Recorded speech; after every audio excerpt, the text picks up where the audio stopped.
Welcome. We're honored to have you listen and participate in these dialogues produced by the Cora de Broutsau Foundation. To learn more about the Foundation and about how you can help us in our mission of unearthing untold stories of moral energy, please visit us at virtuesofpeace.com. There you can access show archives, show resources, visit our Etsy shop, and support us with a donation. virtuesofpeace.com.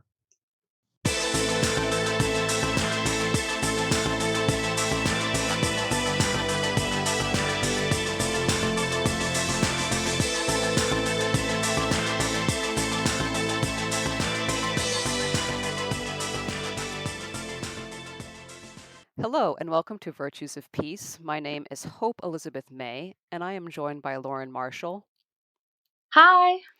And very special guest joining us from London, the United Kingdom, Elizabeth Crawford. Hello. So, this show is both an interview with Elizabeth Crawford, who is an amazing researcher on women's history. You'll learn more about her research in this show. So, in addition to talking about Elizabeth and her research, which spans decades actually, we're also going to focus on one of Elizabeth's finds, which is the last will and testament of Nurse Catherine Pine. We'll talk about who she is in this show, and you'll learn about Elizabeth's research. She has published several books and has an amazing blog called Woman and Her Sphere. We hope to go for about an hour today, and as always, we have resources on our show resources page at virtuesofpeace.com. Just click on the show resources page. We'll refer to them throughout the course of this discussion.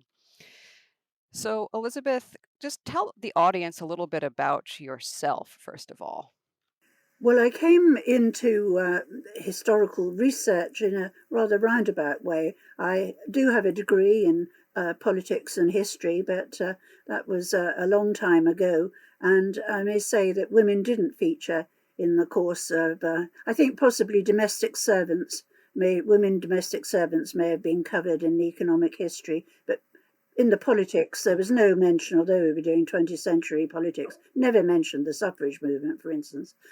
But I've always been interested in women's lives. I mean, who isn't if you're a woman? And I mean, really, while I was doing my degree, I would be reading biographies. And this was so long ago that people were writing biographies who had childhoods, say, in the 1880s.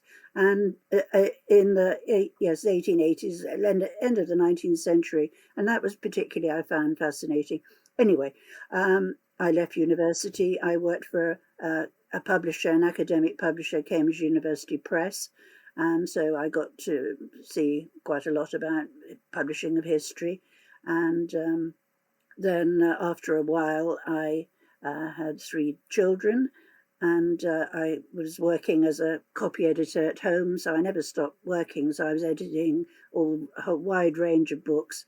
But when the youngest one was about 3 or 4, I thought I had to get back out in the world. And it so happened that I thought I would start up by going to book fairs and selling books. And what should I sell but women's lives, women's fiction, women's history. And that was really how I got started. And I did that. I mean, I've done that ever since, and that's getting about 40 years now.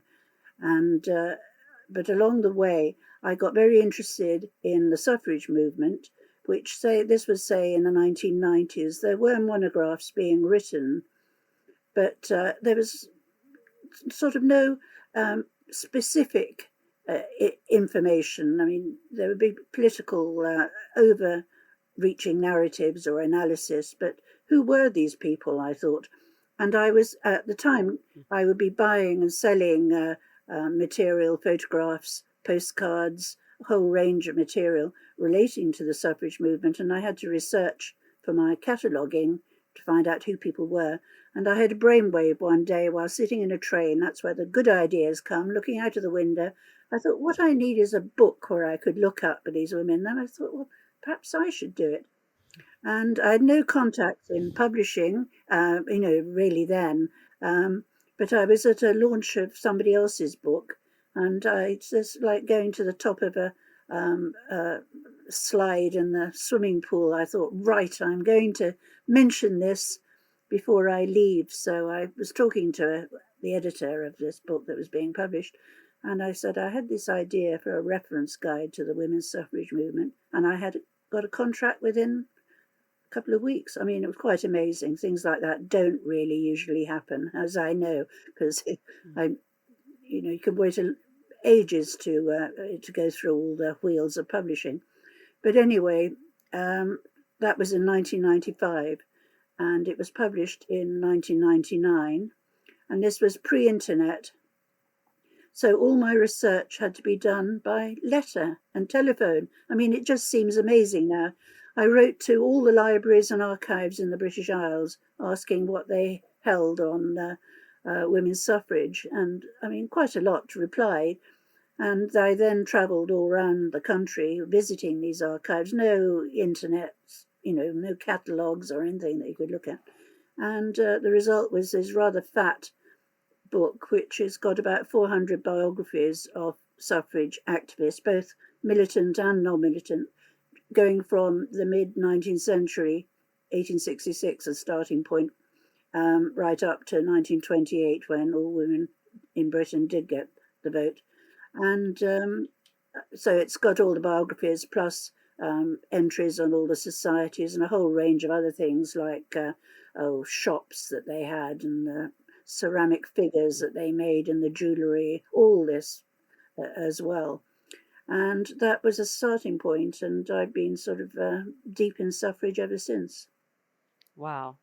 So this is your first book, is 1999. And what's the title of that It's book? The Women's Suffrage Movement, a reference guide, 1866 to 1928.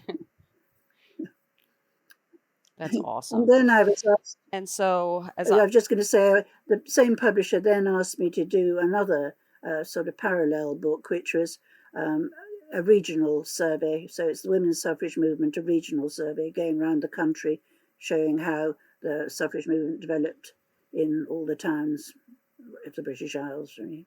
Amazing.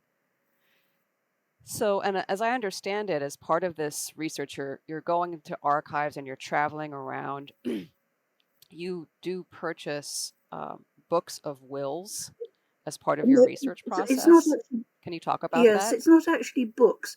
What it is that people write their wills, and they're all stored in a registry, and you can order up the individual copies. So, I mean, I have the copy, you've seen of Nurse Pine's will, which you can see, she just did a hand-written sheet. I mean, I think you buy the sheet at the stationer's and you write it up.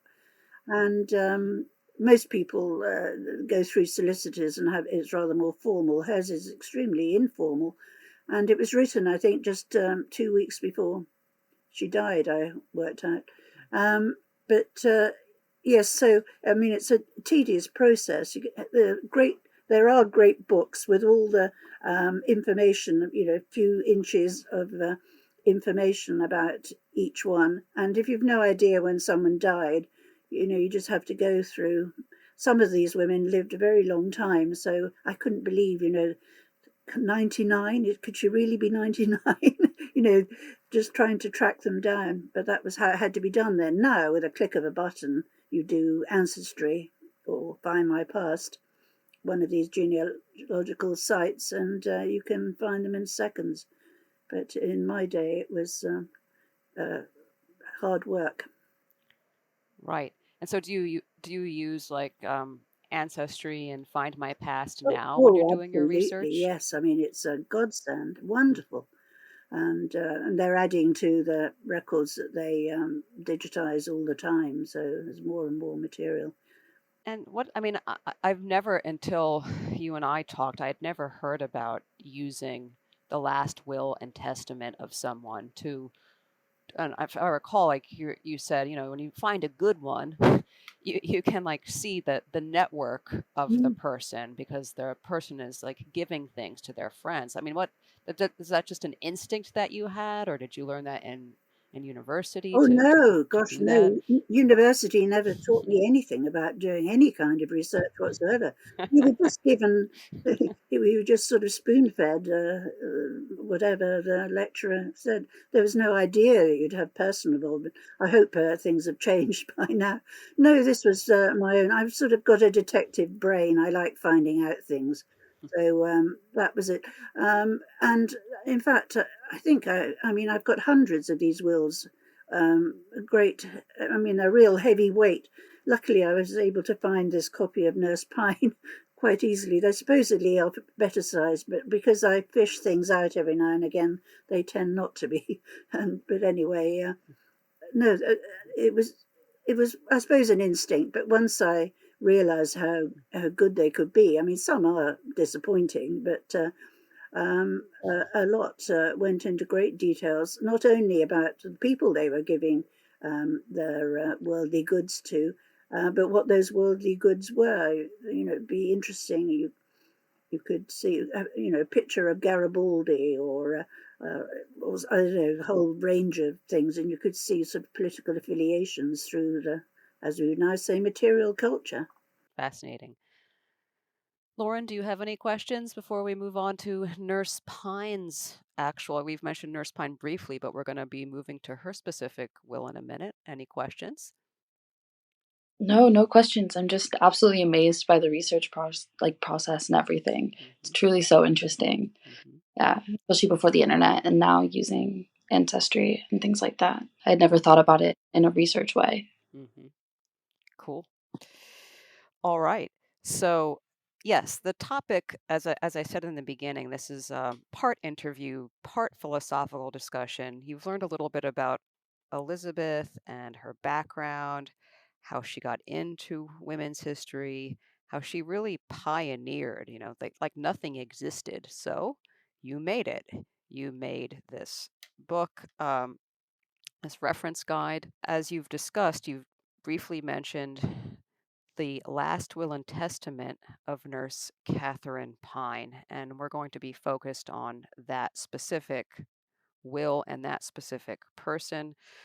Nurse Catherine Pine was born in 1864 and she died in 1941. And she is one of the wills that you have uncovered in your research, Elizabeth. And can you tell the audience just a little bit more about Nurse Catherine Pine? Yes, she was one of many children.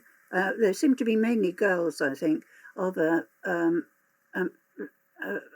farmer, I think a small-time farmer, also described as a corn factor. I mean, anyway, something to do with agriculture in Kent, in the south of England.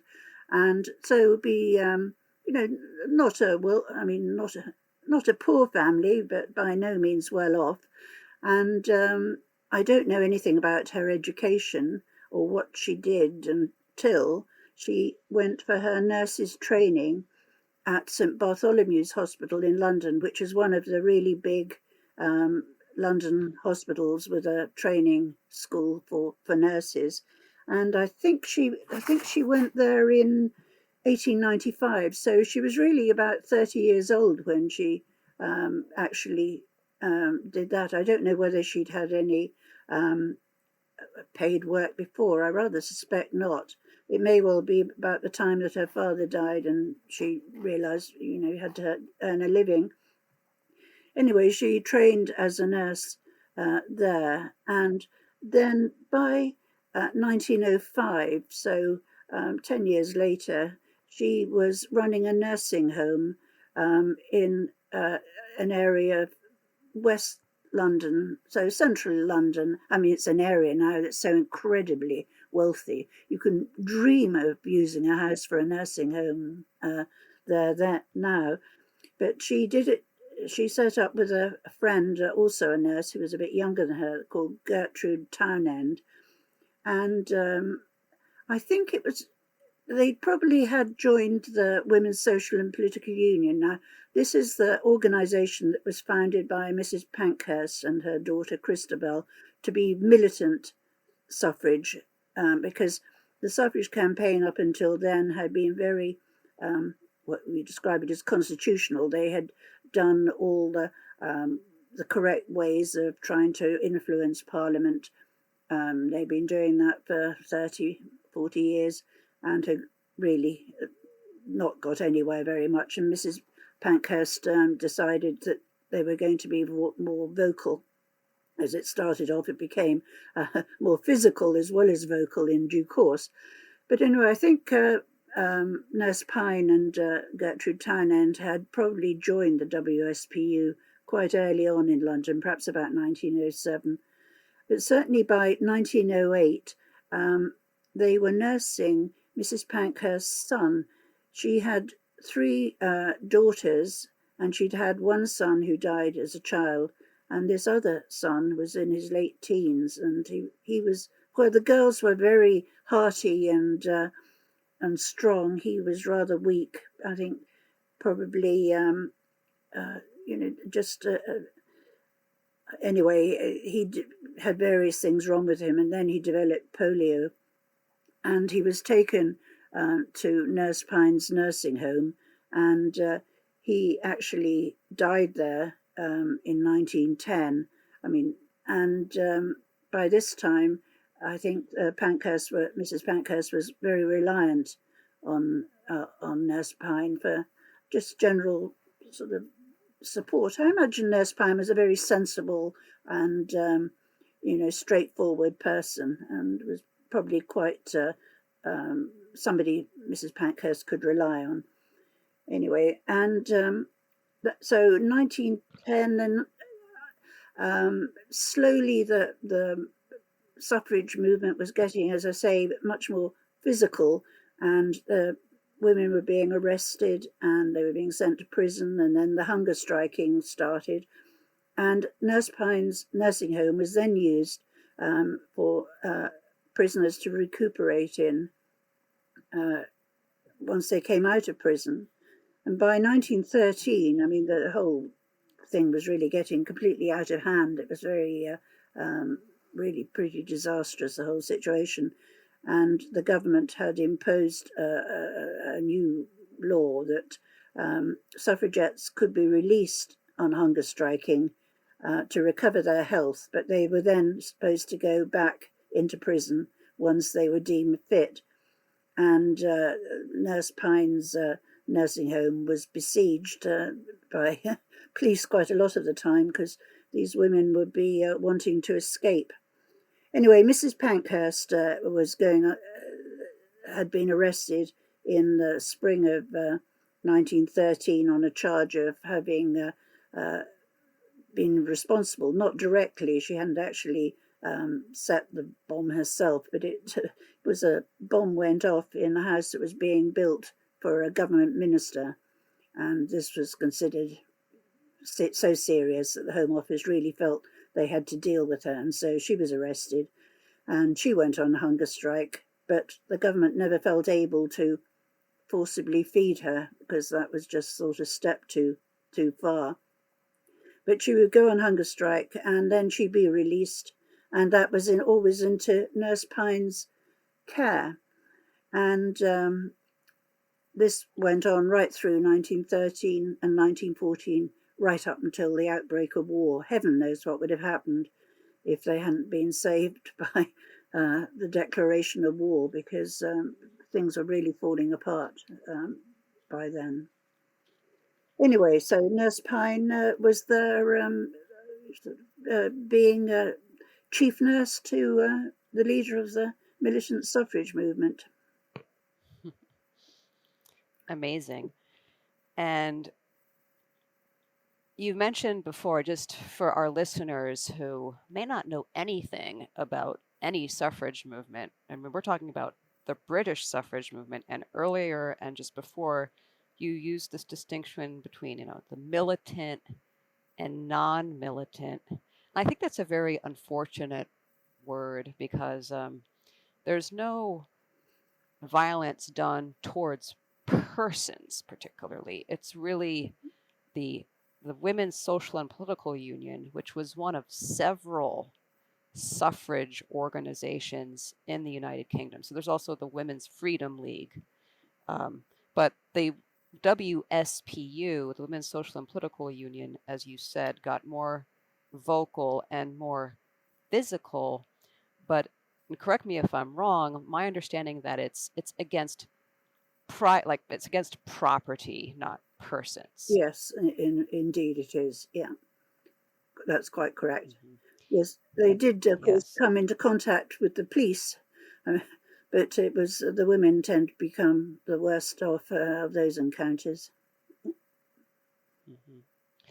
Right, and in terms of the crimes for which Emmeline and other suffragettes, as they're called, were prosecuted, I think the main one was something called the Malicious Destruction of Property Act. Yes. And that they were, there was like several trials for conspiracy, like it was this whole network conspiring to violate the quote malicious destruction of property act. Yeah. And in fact, I mean, that was the result of concentrated attempts, well, more than attempts. What the suffragettes did was in March, say 1912, they would organise a large number of them to descend on the main shopping streets in London and with hammers and stones break the windows of the shops. They would then stand there to be arrested because the whole point was to be arrested. It was to raise the profile of the movement. They would be photographers there to take photographs of the broken windows and the women being arrested. It would make front page news. That was the point.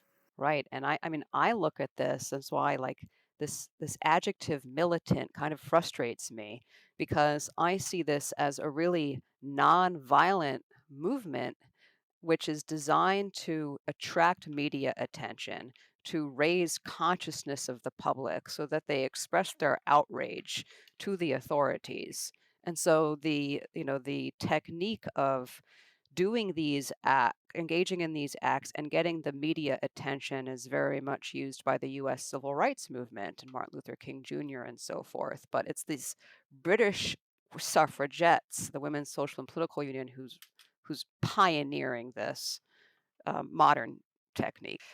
So yes, just to make this distinction between militants and non-militants, and Nurse Pine, as you say, is like the nurse to these militant women who are getting arrested, going on hunger strikes, and then she's nursing them back to health. So you have Nurse Catherine Pine's will. Now we know a little bit about her. Let's talk about the will that you have discovered. But first, like you knew about Nurse Pine before you read her will, I presume. Oh, yes. I mean, I knew about her, which was why I was going to find her will, just like I was looking for everybody else's wills. And did you know about her because you were researching the Pankhursts? Oh, no, this was just, well, there's another, well, it's sort of chicken and the egg. I was particularly interested in her because of the other, there are two bequests in the will which we're particularly interested in. One, the medal that we'll come on to, but the other one was her books and photographs that she says she's leaving. Is that all right to discuss now? Why not? At this stage? Yeah. She says she's leaving them to what she describes as the Women's Social and Political Union Club, I think she calls it. And that, I mean, that bequest was very effective, and it's now all her photographs and postcards and books are held in the Museum of London, which is very near me here in the central London. And because the Women's Social and Political Union Club became what was known as the Suffragette Fellowship, which was through the 1920s and 30s, women who had taken part in the militant suffrage movement were particularly keen that their efforts shouldn't be forgotten. In fact, they should be memorialized, and they would give items in their that they'd still they still had a whole range of materials, both paper and medals and badges and things. They gave them to the Suffragette Fellowship, and it eventually became a small museum in Kensington in London. And when they became too old in, I think, the 1950s, the material was all passed over to the Museum of London, which was, in fact, very. I mean, I'm always interested in. It's not just the idea that you give it to that particular museum. It just so happened the museum was across the road. The big London Museum was in Kensington Palace at that time. I mean, it's not there, hasn't been there for a long time, but that was how the collection went there. So I knew about Nurse Pine because I was looking at her photographs there. So she was somebody of interest. So yes, this Suffragette Fellowship collection, I will say also that has been microfilmed, and I have been in that collection, and it's amazing. So just for our listeners, if you're interested in the Suffragette Fellowship collection, you don't necessarily have to go to London to look at it, and it's not enough years in the life to go through all of it. But it's there on microfilm if you have a good library that can access these microfilms and has, of course, have microfilm readers in your library. Not all libraries do anymore. But so you knew about this collection, and I assume you were going and looking through the collection. And do you remember, like, you learned about Nurse Pine through the collection, or you know that she had given some of her things to the collection? Just like, can you talk more about the details with that? Well, it's a long time ago now. I can't quite remember the order of things, but I would be looking at her photographs. So I certainly knew who she was, and she was somebody I was going to have an entry for in my reference guide. So I was finding out details about her, and as usual, I would go and look for her will. Right. And then you realize, and we'll have you read this provision of her will that you've referred to, but then you realize, oh, so she left this stuff that I've been looking at in her will. And so, yes. So can you read this? And by the way, for our listeners, you can access a Nurse Catherine Pine's will. Deep bow to Elizabeth Crawford for allowing us to use it and sharing it with me some years ago. That is on our show resources page at virtuesofpeace.com. You can see Nurse Catherine Pine's will in its entirety. And so, Elizabeth, can you read that provision where she's leaving, as you said, these books and photographs, and then this medal? Yes. My suffrage books and photographs pertaining to the Votes for Women campaign, to the Women's Social and Political Club, if they want them.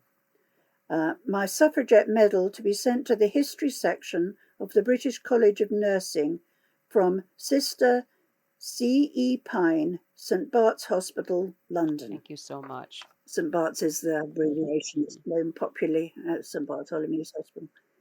Yes, and this is all handwritten, as I say, and 2 weeks before she died. But it's quite, it's quite a steady hand. And this is the only provision in her will where she is leaving properties to entities. So if you read her will, you see that she has some money.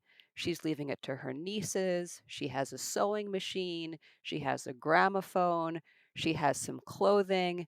And she's leaving most of her things to individuals. Gertrude Townend is one of them. But she does leave her suffrage memorabilia to these two entities. One is this Women's Social and Political Club that becomes the Suffragette Fellowship that you mentioned, and now the Suffragette Fellowship collection held by the Museum of London, now on microfilm. And that's one entity, Women's Social and Political Club, and the other entity is this history section of the British College of Nursing. So these two entities, she's leaving suffrage books and photographs to the Women's Social and Political Club, and her, quote, suffragette medal to this history section of the British College of Nursing. And I just want to pause and have us in this conversation, and those of you listening, to make a distinction between bequests or gifts to individuals on the one hand versus gifts, bequests to entities on the other. When we give things to entities when we're alive, we use the term charitable giving. Like, this is charity. For me to give money to a university to start, for example, a nursing program. And charity can be practiced during one's life. We get to witness the gift and we watch the extent to which our gift is being respected, our plans are being respected. That's called an inter vivos gift, but that's very different from someone who gives something to an entity at death for a specific purpose, like educational purpose or cure cancer, what have you, because the testator, the giver, is not there to witness whether or not the actual bequest is being respected. So I've written on this thanks to Elizabeth's research, and I use this term value bequest is a term that we should use to think of Pine's bequest to these two entities, the Women's Social and Political Club and this history section of the British College of Nursing. She's doing this at death, leaving her property to entities for some, I would say, educational purpose. And so you've mentioned, Elizabeth, this first item, the suffrage books and papers, that indeed, like, that part of her will was respected because you've been in that collection. And turn it over to you, Elizabeth, for anything you want to add to whatever I've said about value bequests and this gift to the Women's Social and Political Club. No, you've summed it up beautifully. Nothing to add at all. Okay, and Lauren, do you have any questions or observations? No, it makes complete sense to me. Okay, So great. The Women's Social and Political Club, just again, that became the Suffragette Fellowship, which was this collection of memorabilia, really. And having been in the collection, I've seen some documents where they say we need to celebrate certain dates. So, like Emmeline Pankhurst's birthday, we need to have a talk. And so there's this, I call it, this memory work or practicing the art of memory and this commemoration. And this is really important to the Suffragette Fellowship, using these objects in connection with meaningful dates in the movement. Do you want to say anything more about that, Elizabeth? No, that's just right. Yes, and they carried on long after Mrs. Pankhurst had died. I mean, yes, and they would have. There was a statue erected to her just by the House of Parliament, and they would go along with flowers, and make a thing of it, and get a photographer to come along, and so it was all part of the memorialising. So important. And I know that when that statue of Emmeline Pankhurst was unveiled, that Nurse Catherine Pine was there. And we'll say some more about that. But so this other value bequest. So we have the suffrage books and photographs. They made it. Elizabeth's there to verify. Like, yes, Catherine Pine's books and papers made it to their destination. And the Suffragette medal, let's focus on that. So she leads us to the history section of the British College of Nursing. Can you talk more about that, Elizabeth? The history section of the British College of Nursing. Yes. The nursing world in the beginning of the 20th century, it's not my specialist subject, but it seemed to be riven into two camps that I'm not entirely clear what the casus belli was, why they were. I think personalities, came into it. Anyway, the British College, there was one that became the Royal College of Nursing, which is still with us. But there was this offshoot, the British College of Nursing, that was set up by a woman called Mrs. Ethel Fenwick. And I think she was a strong personality and wanted her own college. I'm not quite sure. But anyway, Nurse Pine was obviously an adherent of Mrs. Fenwick and the British College of Nursing. And it didn't long survive. Can't quite remember when Mrs. Fenwick died, but as we know, as we find out, by the mid-1950s, it was running short of funds and eventually collapsed. And do you know what this? But it did obviously have this history section. Right. Was it obviously because it doesn't exist and there's no catalogue of it or anything, we don't know what's in it. What we know is what isn't in it, which is Nurse Pine's medal and a couple of other things that were given by another suffragette that disappeared and have surfaced.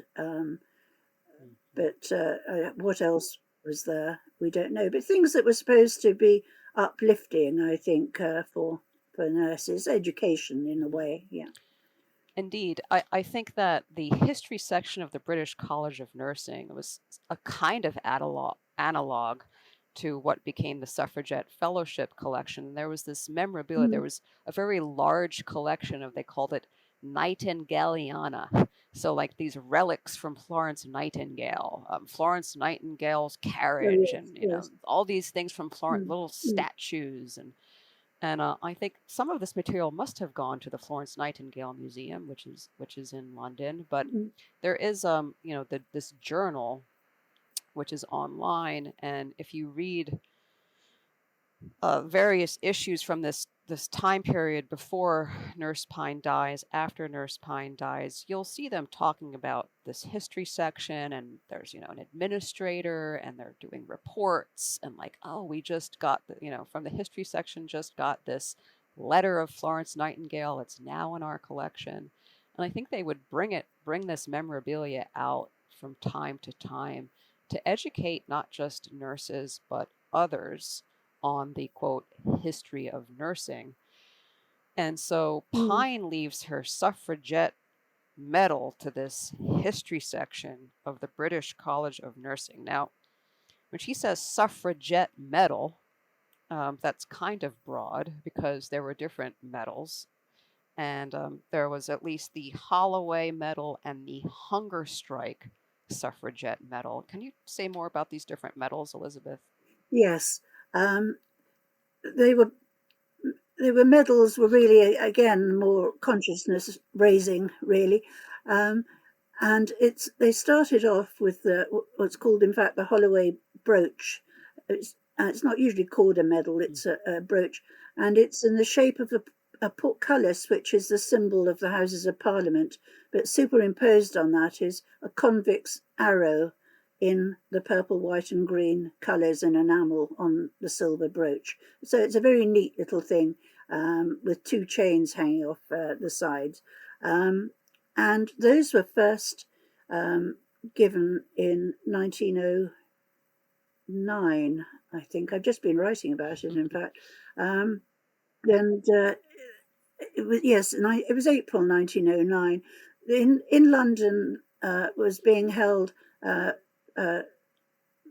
conference of the International Women's Suffrage Alliance, which was held every 4 years. And this year it was going to be held in 1909, was held in London.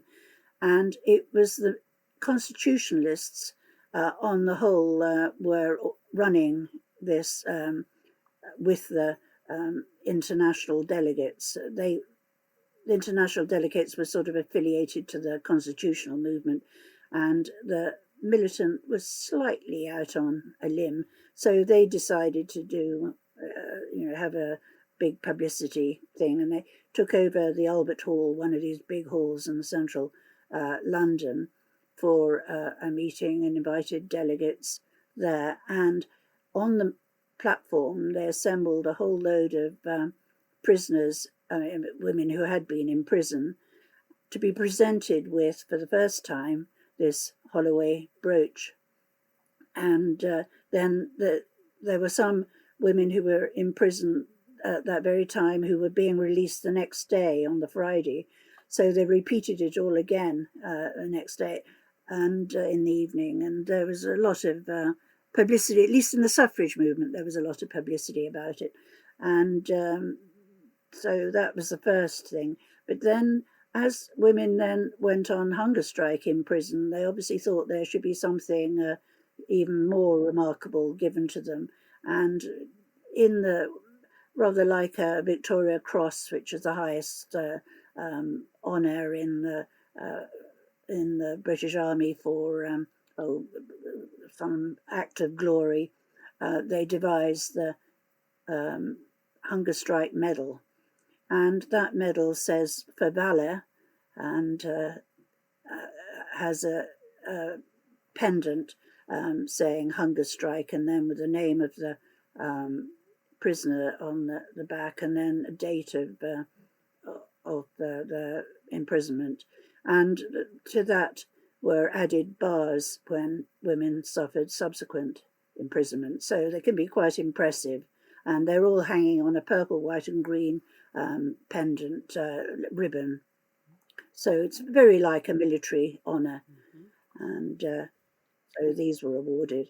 But so the point is, Nurse Pine didn't go to prison and she didn't go on hunger strike. So what was her suffragette medal? Indeed. So yeah, there is a suffragette medal. She leaves it to the history section of the British College of Nurses. And what is this thing? And we'll talk about that, but what you do when you learn about this. But what do you think her intent was in leaving this medal to the history section of the British College of Nursing? Why is Pine doing this? Well, she wants to keep the suffragette flame alive, I suppose, and show the part that nursing played in the suffragette movement particularly. And this was one of her prized possessions. And she was leaving it to the college that she was most closely associated with. And she specifically says that it's from Sister C.E. Pine, St. Bart's Hospital. So she's acting as in her nursing capacity, as it were, although she was long since retired. But indeed, as we mentioned when we were talking about the Suffragette Fellowship collection, and you mentioned that they would do these events and go to Emmeline Pankhurst's statue and lay flowers and so forth. And I said, when that statue was unveiled, and I think it's 1930, it's unveiled. Nurse Pine is there and she's wearing her medal. There's an article in this journal of the British College of Nursing, which tells the story. And this is 1930, and she said she's wearing this medal, and she says, "I'm going to give this to you when I die." Now, this is in 1930, so 11 years, this was something very important for her, because over a decade before she dies, she communicates that with the British College of Nursing. And I think they're probably like, great, because if you contrast the language, the books and photographs to the Women's Social and Political Club, if they want them. And that's very specific legal language that's called precatory. I'm sorry, but it's not definitive. It's like, if they want it, they can have it. But if they don't, I don't know what. But that if clause means it doesn't suggest that it's as important as the medal, because there's no precatory language. It's like, this is going to the history section from Sister Pine. And indeed, this was I would say it's more important to her than the books and photographs, because it doesn't have that precatory language. So there it is. We don't know what this medal is. We know a little bit now about the history section. And you said, Elizabeth, that it's not there. But do you know if the history section ever received Pine's suffragette medal? Did they ever get it? Do you know? Yes, we know it is, because it was recorded in the college's newsletter, the journal that you mentioned. Yes. Yes, it specifically says, and they're very pleased to have it. Yes. The article that is described in is, it's called something like, the title is "A Worldwide Gift to Women," which I love. So they don't see it as just, this is just for the history section of the British College of Nurses. This is a gift for all women. And so, yes, they do get it. They report it. You've mentioned that the British College of Nurses is no longer in existence. Therefore, the history section is no longer in existence. So do you know what happened to like their holdings? Well, we know that the building, which was called in Queensgate, which is in Kensington again, we know that that was sold. We know that before it was sold, the contents were valued by Harrods, the big store. They had valuers in. And there's this rather sad clause that says in the report at the AGM, that says that if any fellow or member is interested in anything in the building, then they can buy them at the value that Harrods placed on them. So I imagine that includes the history section. Right. And that's not kosher because this is a charity, and like that we're getting into some other weeds, but the British College of Nurses is a public charity, and the UK Charity Commission comes in and says, whoa, you can't just like be selling this. But I mean, some of the holdings do go to some archives, like that and some archives in London, yes? Yes, King's College London has a lot of the paper archives, but have no artifacts as such. Nothing that we could think would come from the history section. Is that right? I think they do have some ribbons and medals and so forth. Yes, so they may not have Pine's medal, but they do have some other medals, ribbons, and at least that's what I can gather from Mount Pleasant, Michigan, looking at finding aids and so forth.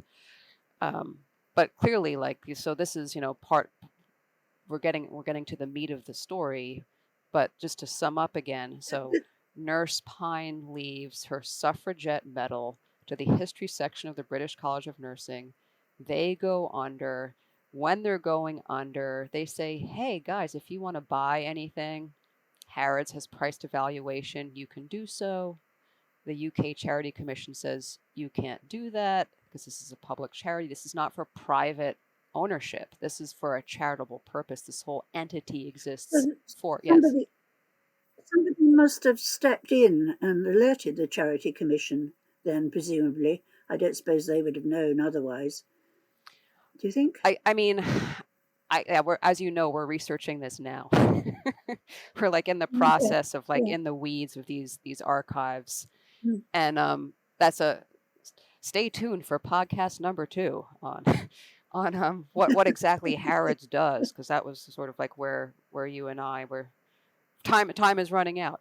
But the short story is some stuff made it to King's College London. So if I want to see the archives of the History College, some of it at any rate, I'm going to go to King's College London.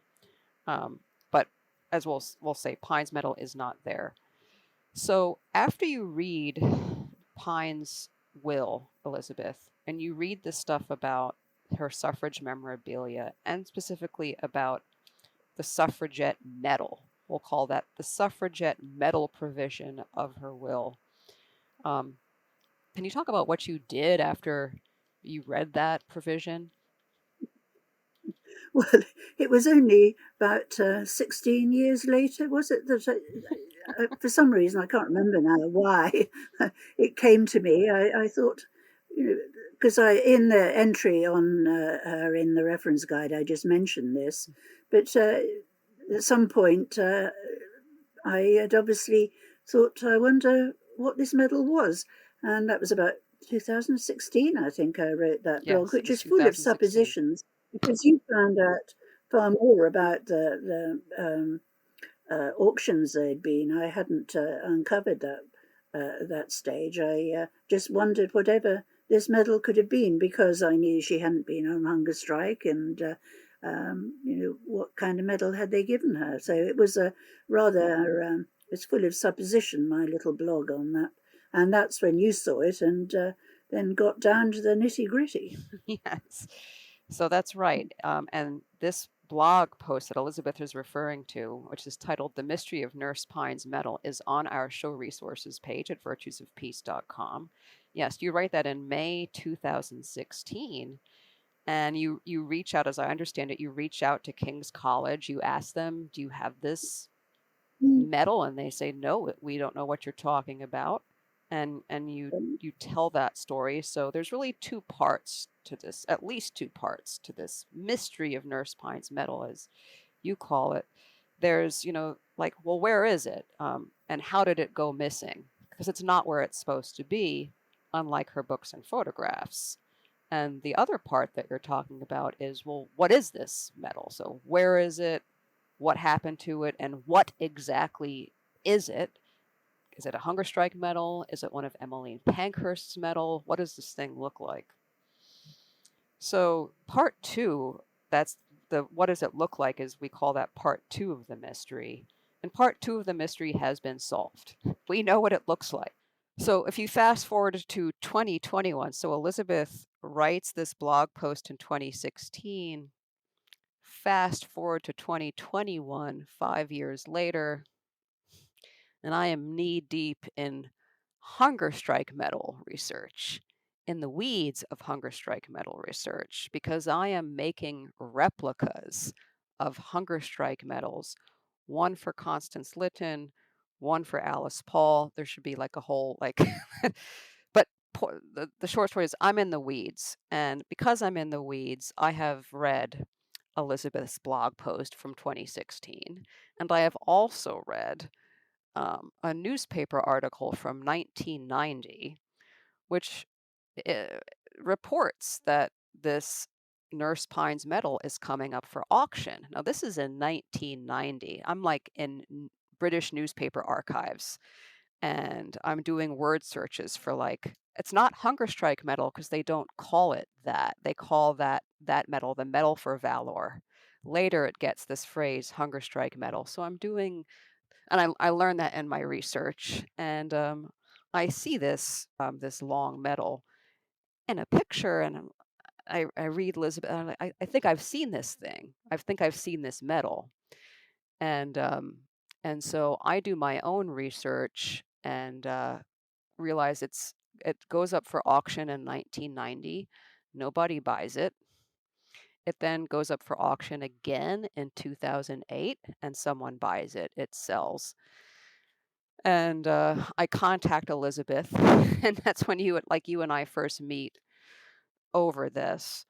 And I want to say, like, the reason why I'm making these replicas. So, as you know, Elizabeth, like, actual hunger strike medals are collector's item, and they sell for the equivalent of like 20,000, 25,000 US dollars. They are precious items, and some museums have them. And in the United States, we know very little about this history, sadly. And if people in the United States are taught about the suffrage movement, they're taught about the US movement, and specifically under Alice Paul, through a film called Iron Jawed Angels, which was made from a book by the same title, Iron Jawed Angels by Linda Ford. That book was 1991. And the film Iron Jawed Angels barely mentions, it's like a very quick reference to the Women's Social and Political Union, where Alice Paul and Lucy Burns, they've been like hanging out with hooligans or something like this. And that's the extent of it. I did read the book Iron Jawed Angels, and in that book, there's a reference to Shoulder to Shoulder, which is this BBC miniseries, I think from 1974, which would mean that this is the 50th anniversary of that. First episode of which is linked on the show resources page. We leave it to you to follow and find the other 5 episodes. But After reading Iron-Jawed Angels, I tracked down a VHS copy of Shoulder to Shoulder. This is over a decade ago. And I was just blown away by this story. I mean, I learned about Constance Lytton in that story. Nurse Pine appears in Shoulder to Shoulder. So this is over a decade ago. And fast forward to like 2021, I just feel like I need to, that's the 100th of the 19th Amendment in the United States, and I'm just like in the weeds of like women's history and the intersection between women's and peace history. And I realized the debt that U.S. women have to British women, big time. And John Stuart Mill also, as well as he begins this process in England. Um, and Alice Paul trained with the Women's Social and Political Union. All of the things that she does in the United States, she learns from the Pankhursts, the visual spectacle, the pageantry, having colors, and the hunger striking, and the forcible feeding. Alice Paul is forcibly fed in 2 continents, both in England and the United States. And I feel like a medal needs to be made for her. So I make one, and I make one for Constance Lytton, because I just think that that story of Constance Lytton, topic for another show, but Google her if you don't know who she is. Constance Lytton, who was forcibly fed, went on hunger strikes and so forth. I'm making replicas of these things for the sake of teaching this indebtedness that the US has to the British suffrage movement, but also to talk about this legacy of suffering and nonviolence on both sides. And, the US movement, Alice Paul, who was a Quaker, rejected any destruction to property. That's like sort of where it changes, where she trains with the WSPU, who says we're going to have a war against the sacred idol of property. And Alice Paul says we're not going to do that in the United States. This is just going to be a speaking truth to power. It's militant in terms of it's bothersome for the Wilson administration, but there's no like destruction of property. If you've seen the film Iron-Jawed Angels, you know that there's arrests, forcible feedings, but Alice Paul knew what to do. She had been trained by the Women's Social and Political Union. So whatever, I'm making these medals. I see Pine's medal. I read Elizabeth's blog, and part 2 is, we know what Pine's medal looks like, but it's not where it's supposed to be. I've said a lot right now, so I'm just going to stop and see if anybody has any questions or comments. Well, I'll just say one thing which I've never touched on before, but today, for the first time, I did actually go carefully through the clasps on the medal, which have got dates on. For each clasp has got a date, and I correlated it with, in my reference guide, in my entry on Mrs. Pankhurst, I had used all the Home Office papers. That's the police and prison papers that are held in our National Archives. And in that entry, I say exactly which day she's arrested, which day she's released from prison, all through 1913 and 14. And I was delighted to say that all those dates correlate. So the engraved dates on the clasps are the dates that Mrs. Pankhurst was released to Catherine Pine's care. So I think that's an interesting. One would expect it should be so, but it really does work. It's history it's a book. embodied. Yeah. Mm-hmm. I do I've done that as well with these dates, and I remember we had a brief correspondence about this, because this very first date on the medal is March 29th, 1913. Yes. That's the only one and, I didn't have. Yeah. Sylvia Pankhurst is cared for at that time. Oh, really? Yeah. So Sylvia Pankhurst was the only Pankhurst to be forcibly fed, and she was clearly, and we can do a show on her. If you watch Shoulder to Shoulder, the miniseries, you'll see that they break over World War One, and Sylvia is really committed to like no violence, physical violence, and she does not support the allyship with the UK in World War One. But she is forcibly fed, and that date hooks up with Nurse Pine's caring for Yeah. Sylvia Good. Pankhurst. Yeah.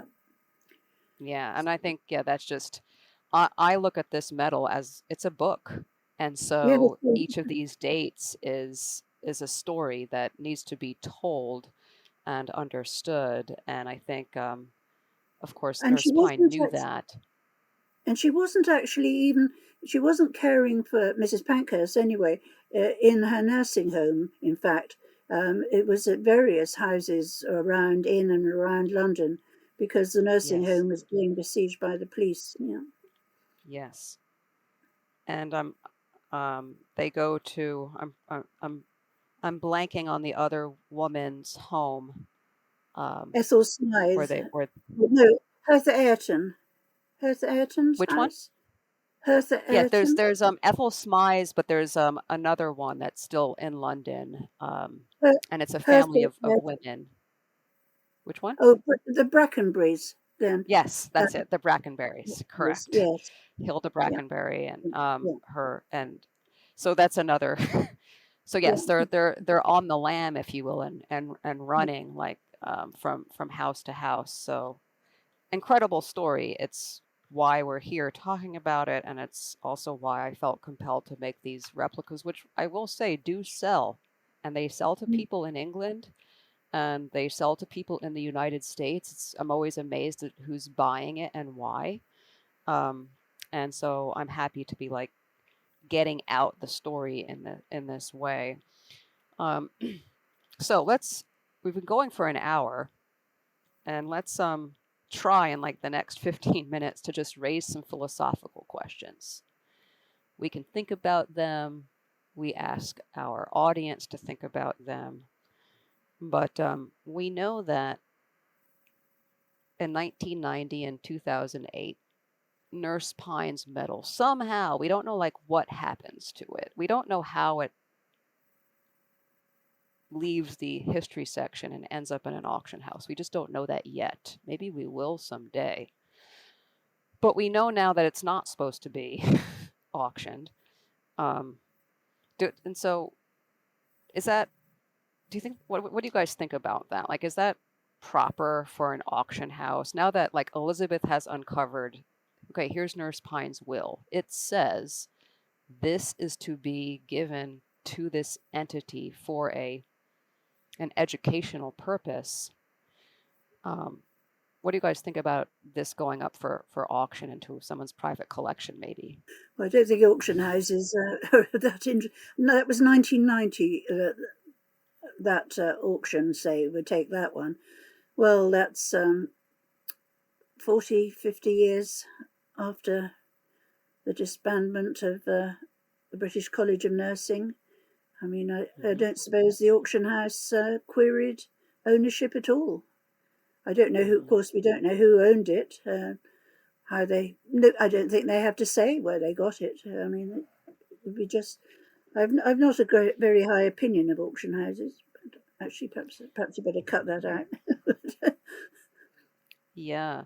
So like because of like looted Nazi art and so forth, there's a whole movement, and it's called like the due diligence movement for auction houses. And so they are supposed to, if they get some very rare thing, they are supposed to exercise due diligence. And there's now, at least for artwork as well as watches, there are these registers.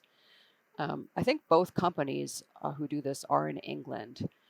And if something is missing, you're supposed to register in this database, and then an auction house is supposed to look up and match its I think that does work. property against that. I think it works if things have actually been, known to be stolen in the Right. conventional sense. Yeah. Right. And so it raises, this is the philosophical question. This is, as you know, Elizabeth, I have this paper on this, and I've given a talk on this, that, well, when we have a will that has a value bequest, I mean, should there be a register for that kind of thing? So we don't know whether it's stolen or not, but should there be some sort of like, database of these so-called value bequests? And that's one way to address if we think that there's harm going on. Lauren, do you have anything to say about this? Yeah, I just have a question. So what happens if the entity that these things are given Great to question. doesn't want it, Yeah. even though it's So listed? it's a Right. superb question. So one answer is whatever the answer to that is, it doesn't apply to Pine's case because they wanted it. They knew since 1930 that she was going to give them. They were like, right. But if it doesn't want it, yeah. Right. So that's why it is. If you want to leave a value bequest, you really have some work to do and like make contact with the entity and say, I have a rock collection, and like, will you accept my rock collection? And they may say no. So I personally am moved by this story because women and property are a relatively new thing, if you will. Women accumulating property and then intentionally leaving it to serve some sort of social purpose. And so I think this is actually part of one's autonomy.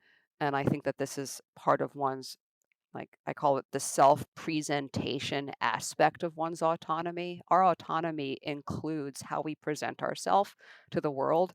So like there are all these like coming out narratives and forcible outings. Like maybe someone's not ready to like display this part of their identity to the public.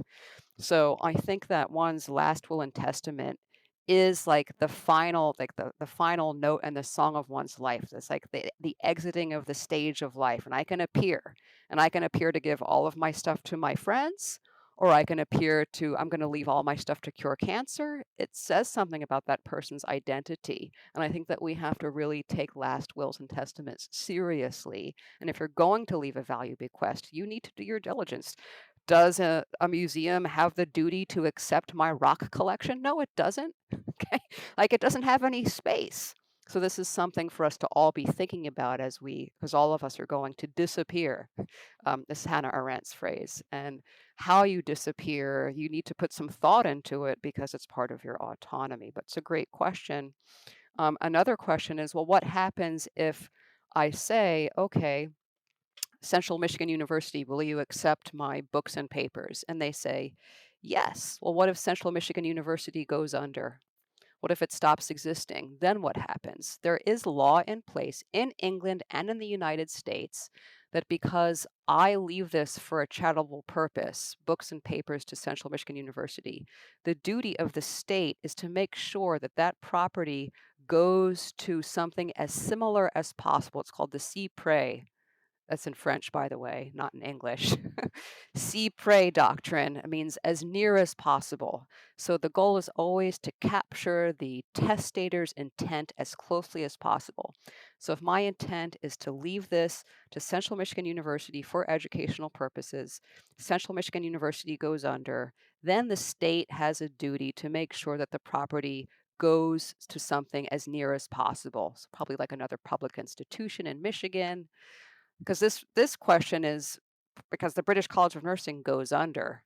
So like what happens to this property? And it's the duty of the state to really look at its holdings and say, are any of these things value bequests? And if so, like what does the will say and how do I get this to where it's supposed to go as close as possible? Does that answer your question? Yeah, that makes a lot of sense. Thank you. Well, just a little as an aside, really.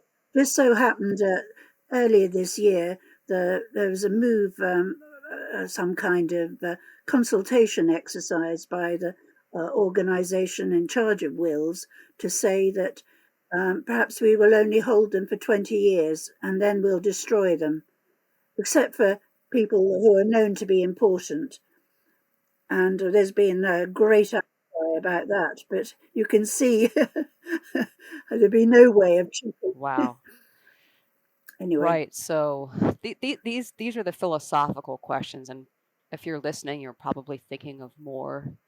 And we've been going for a little bit over an hour, and our goal was to just because it's evening time in London, and Elizabeth has a duck in the oven and so forth. In the oven, yes, it needs to be turned Yes. over. Yes. So I'll just ask one last question, and then we'll go around and like we'll answer this question and then just summation, and then we'll call it a day/evening. So there's a real question, especially this recent thing that you just mentioned, Elizabeth, about we'll only hold wills for 20 years and so forth.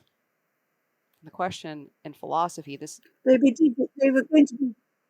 Sorry, I must say they were going to be digitized, but then the hard copies would be destroyed. And we know, I don't know if you know about the cyber attack on the British Library. Have you I heard have about not. that? Please educate us. No, well, the British Library at the moment is paralysed and has been since the end of October by a cyber attack. You can't access the great majority of the holdings. You know, that's digitization Yeah, right. for you. Anyway, No, I love it. so I I won't. love it. Right. So the hard copy is extremely important, indeed, and we can have another show about that. Now, in philosophy, there's a philosophical discussion, and it's called, the debate about posthumous harm. Posthumous meaning, after one has died. So, can the dead be harmed? That's the question. And some people in philosophy say yes. And some people say, well, no, they're dead. How can you harm the dead? And so forth. And so, I don't know if you guys want to answer that question. I'm raising it at the end. And especially as we talk about wills and respecting one's final wishes. So, if I don't respect one's final wishes, what's the big deal? I mean, the person's dead. Are they being harmed? Are we being harmed? What's the harm being done is the question. And Elizabeth, I'll start with you if you have any thoughts about that, and then I'll move to Lauren. Well, I think you are harmed if your wishes aren't being carried out. Yes, but I have no philosophical ability whatsoever. It's Your gut says yes. just a gut feeling. Yes. Cool. Lauren? Yeah, I would say I agree. It's a disservice to the dead, but also to us, because it's almost a comfort to the people alive that our wishes will be upheld after we pass. And so I think it says more about the society than necessarily to the dead specifically. But I think it's important to uphold that.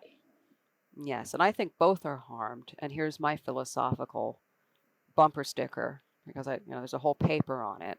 But if we go back to autonomy, and we remember that autonomy has a self-presentation component, right? Like what I show to the public is my decision, and it's part of my autonomy. And one's last will and testament, if there's a value bequest, like there's like that self-presentation aspect towards a value that I'm trying to represent myself as, like, I am here to work for the cure of cancer, or I am here working for women's history. When I go out, like like that's what this thing stands for. That is part of the self-presentation aspect of one's autonomy. That's Nurse Pine. She's like, when she goes out, she wants suffragette fellowship, history of nursing. That is extremely important to her. And when we dishonor that, we dishonor the whole project of autonomy. So that person's self-display. And as you say, Lauren, also, we're dishonoring the society because we're less than. Like when we don't have, these materials, we're less than. We're less able to learn about these important stories. Our inheritance of value is impoverished. So people, when they leave the stage of life, some people try to contribute to, this whole storehouse of value. And when we don't honor that, the next generation is left with an impoverished inheritance, if that makes sense. So both harms are being done. And I'll be quiet, and then I'll just ask for like final thoughts, because now it's an hour and 16 minutes, and we take time very seriously here. And so I'll begin with you, Lauren, if you have last thoughts, and then I'll ask Elizabeth to close out our session today. Lauren, go ahead first. No, I just want to say thank you so much for having me. I've learned a lot today. I'm very grateful that I got to be here, so thank you. Yes, thank you. You're the next generation of coming up, and Elizabeth and I, if I might speak for you, Elizabeth, like we work hard and like excavating and transmitting stories to the next generation, because we ourselves have been extremely nourished by them. I'm speaking for you, Elizabeth. I'm just Absolutely. assuming you have been. In fact, at each stage of life as one goes through, when you read all the biographies of women, when you realise, everybody's been through all this again before you, it's all a great comfort, I found. Yes. And I was going to say, as a last thought, I mean, if you think of Nurse Pine there, lying in her nursing home, 2 weeks before she died, with her pen in her hand, writing out her will on this sheet of stationery from just a ready-made, homemade will, and she'd be devastated, I think, to think that her medal was lost, and at least wasn't being appreciated, or at least not appreciated in the way that she intended, I suppose. I'm sure it is appreciated. Right. I think that's such a powerful image, to imagine her at the end of her life writing this. It's 1941. It's during World War II. The Blitz of London, I mean, the bombing. I mean, this is a very important thing to imagine and bring us back to. And the other thing is like the presence of mind that she has, because she tells the British College of Nursing in 1930, I'm going to leave this to you. And she remembers and like honors that pledge and leaves it. And I think that,